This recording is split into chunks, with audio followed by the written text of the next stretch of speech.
This is Contractor Sense with Ruth King.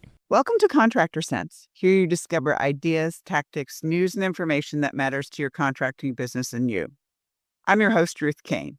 This episode is sponsored by Financially Fit Business. Get the business tool that turns your financial statements into impactful graphs that help you see your business trends to make sure you're not headed for a cash flow, profitability, or productivity issue. Go to www.financiallyfit.business and get started today. Thank you for joining us. Here is how we will help your business and you. Cash, cash flow, profits. Which is most important? The answer might surprise you. I'll tell you the answer and give you the reasoning behind it. This podcast starts a two-part series on 15 cash flow management procedures that you should put in place to protect your hard-earned cash. Fear not. They are quick, simple, and protect your hard-earned cash. So let's get started. Okay, first, the answer to cash, cash flow, and profits.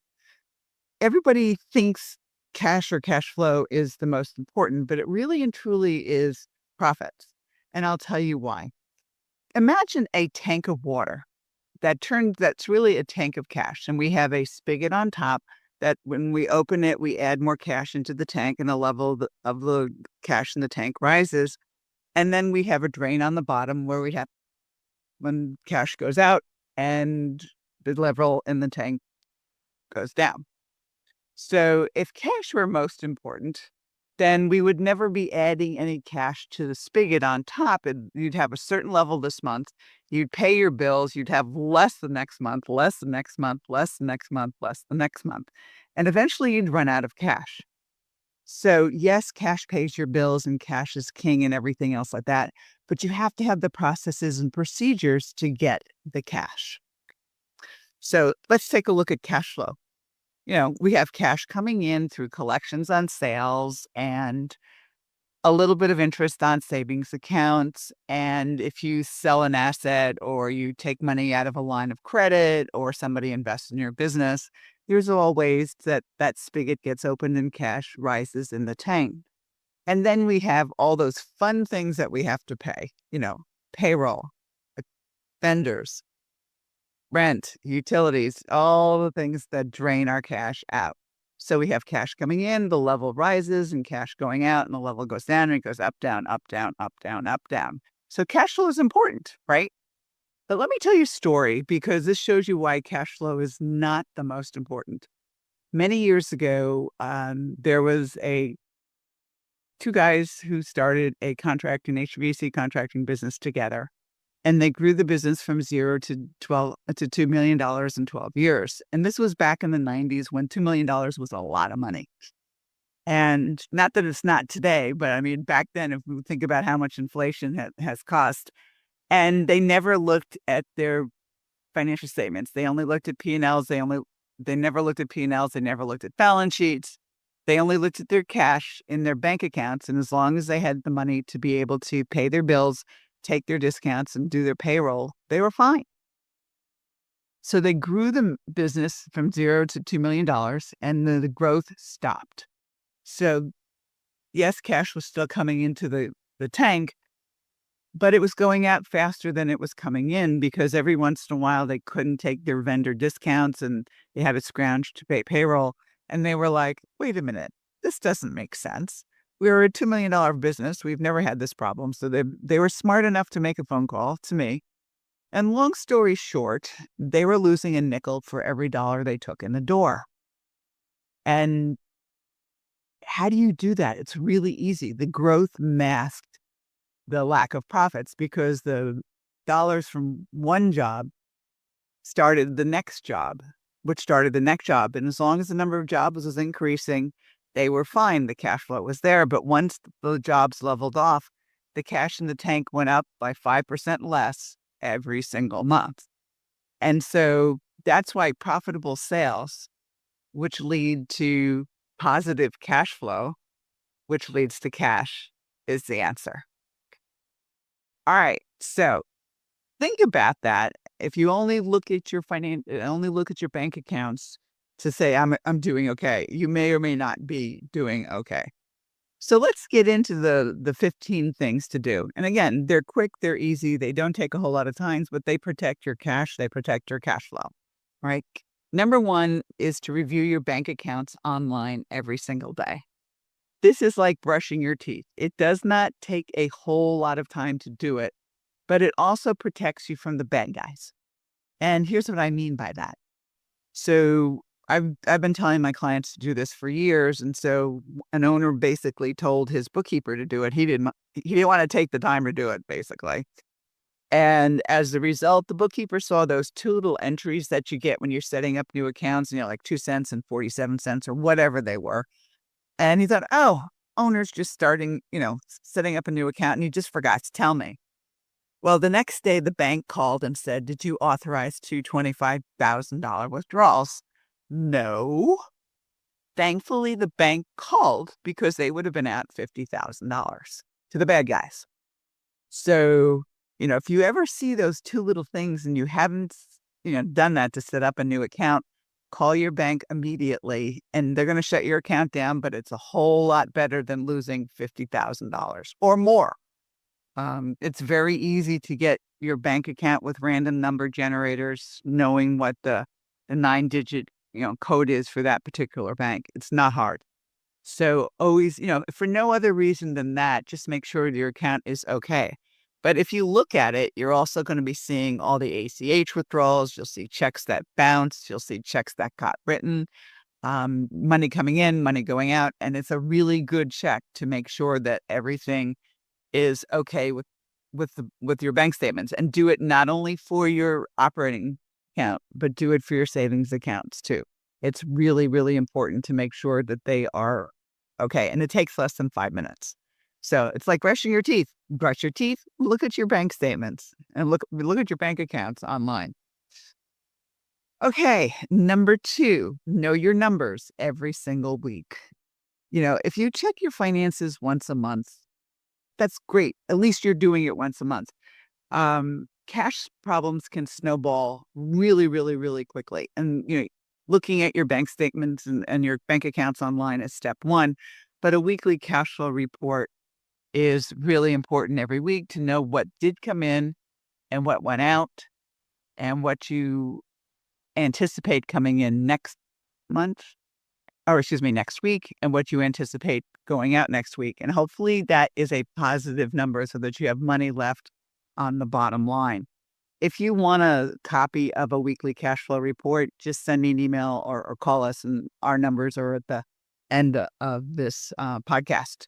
So let's take a quick break. And when we get back, we'll get into the other number of cash flow management ideas.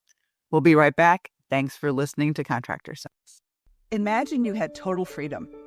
You didn't have to worry about money. You didn't have to be a slave to your business. The words, I can't, are eliminated from your vocabulary. What if you could do what you want to do, whenever you want to do it? A financially fit business could give you that freedom. How? By knowing what your financial statements are telling you and taking action based on what they say. You can do this in less than 10 minutes a month at an investment of less than taking your family out to dinner once a month. And if your financial statements are a mess, you can get help. Go to www.financiallyfit.business or click on the QR code below to get started today. We're back. Thanks for listening to Contractor Sense. Before the break, I gave you the answer to cash flow, or profits. And the first 2 things that you should do is to review your bank accounts online every day and to do a weekly cash flow report. Again, if you would like a copy of the weekly cash flow report, just give us a call or send me an email, and the numbers will be at the end of the close of this podcast. Number 3 is to collect deposits before work begins. Now, this also goes by saying that all service work should be COD, residential service work. Okay. If you're doing commercial work, I would suggest that you have a credit card on file so that if the bill is not paid within 30 days, they authorize you to charge it to the credit card. All right. So have something that really, if you can collect deposits on larger jobs, on jobs that you're doing for residentially and for commercially, one of my clients actually is a manufacturer, and what they do is they say, okay, when you sign the contract, so much is due. When this progress milestone gets reached, so much is due, and so much is due before it gets shipped. So they actually collect deposits, and then the final piece is due like 30 days later or whatever else it is, and it's in the contracts. So in your contract should say, 10% deposit is due to get started and order equipment. And some of the contractors I know actually ask for a 50% deposit up front. Some of the state laws also mandate the maximum amount that you can actually collect as a deposit up front. So just be careful, but do it. There's nothing more that shows a customer is committed to you by putting money on the bot, putting money down and giving you a deposit for the work that needs to be done over a period of time. So that's number 3. Number 4 is to invoice immediately and follow up. All right. Again, all residential should be COD. You cannot wait 2 weeks to bill out commercial work because they will have forgotten it by the time they actually receive the bill. Think about it this way. They are really, really happy because you solved their problem. They have water, they have electricity, they're not hot or cold in their building anymore. Everybody's happy. All right. If you don't bill for 2 weeks, they forget about how long you were there, how much it took, and because they're comfortable again. And then they start questioning a bill that's 2 weeks later. If at all possible, when you do the work, and your guys, and ladies, excuse me for saying it, only guys, but they should have tablets that they should be able to actually create an invoice almost right then and there. Or if it has to go back to the office, it should be out within 48 hours. Okay. There also should be a place on your website to be able to pay the bills, and we'll talk about that in a little bit. You made a deal with them, whether, a lot of times it wasn't written, it was verbal. You agreed to provide a service, install a piece of equipment, construct something, and they agreed to pay you, within whatever terms were in the agreement. And you have to be really diligent about it and follow up relentlessly. The next one is where we get into it. Make it easy for customers to pay you. Put a payment button on your website. You'd be surprised how many people will actually use that payment button to pay you. There's so much going through ACH now and online payments that very few checks are being put in the mail anymore, and a lot of the checks get stolen out of mailbox. I hear these stories every single day. It's scary. So that's why so much has gone online. And a button for a client or customer to pay you makes it very easy for them to pay. And you'll find that they pay quicker if they can do it that way. Number 6 is to tighten up your receivables process. All right, here's my thing.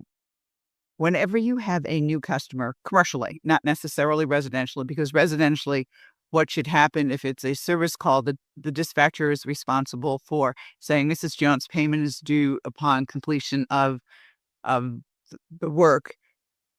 Will you be paying by cash, check, or credit card? Some of you say cash, some of you don't, or you can say check or credit card, whatever.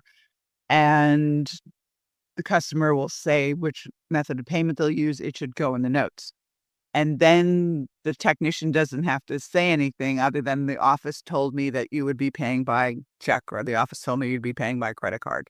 It's taken care of. So there's no billing that's necessary.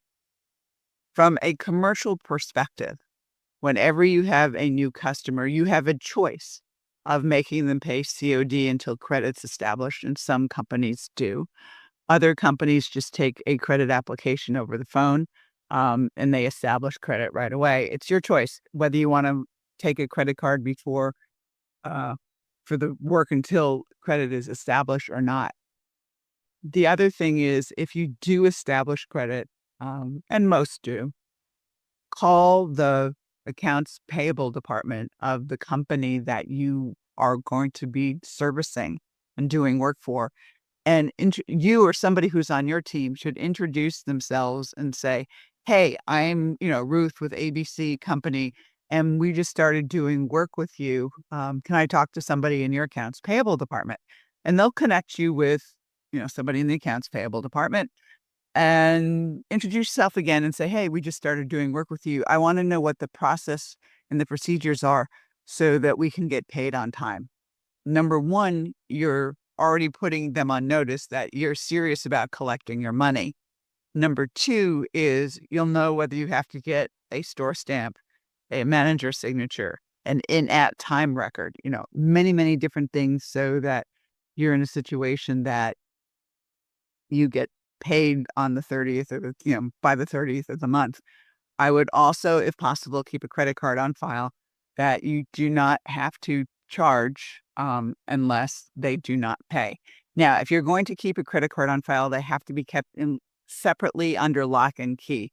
Otherwise, if you get broken into or something along those lines, it's an issue. All right. So just make sure if you're going to do it that way, that's fine, but protect those credit card numbers. It's very, very, very important to do that. Again, and then if the customer doesn't pay on that 31st day, you've already established a contact in the accounts payable department. And you can say, hey, Susie, this is Ruth with ABC Company.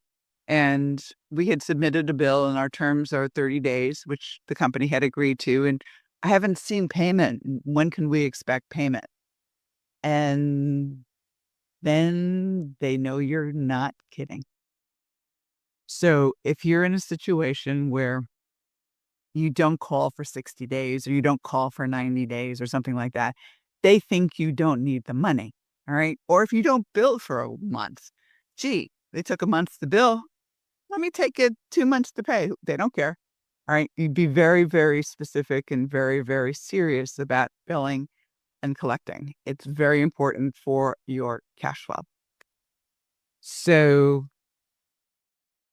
they'll know you're serious. And then if it escalates and it escalates, you get into a collection issue. But hopefully that never happens because you've been very diligent on the front end about finding out what's necessary to get paid. And if you don't get paid within that 30 days, making a quick phone call. These are friendly phone calls. They're not bad phone calls.